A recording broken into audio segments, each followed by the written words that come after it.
Hello అండి. ఇప్పుడు పిల్లలకి హాలిడేస్ ఇచ్చారు కదా, పిల్లలు చేపకి కొట్టుకెళ్ళి ఏదో ఒకటి కొనుక్కుంటూ ఉంటారు. సో చాలా జాగ్రత్తగా ఉండండి. ఇలాంటి ఫేక్ అలాగే హెల్త్కి అస్సలు మంచిది కానీ ఇలాంటి వెరైటీ ఫుడ్ ఐటమ్స్ అనేవి చిన్న చిన్న షాపులలో అవైలబుల్గా ఉంటున్నాయి.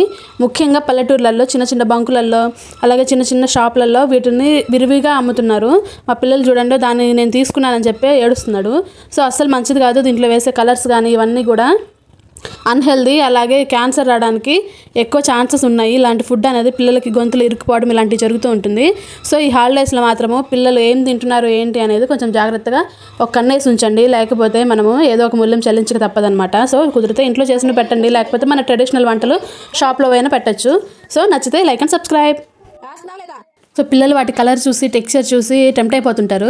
సో దాన్ని నేను మట్టిలో పడేసి నీళ్ళు పడేసేంత వరకు నేను దగ్గరుండి పడేసేటట్టు చూసాను. వాడికి అస్సలు నచ్చలేదు పడే. మళ్ళీ వాడు ఎక్కడ తీసుకొని తింటే ఎక్కడ దొంగతనంగా తింటే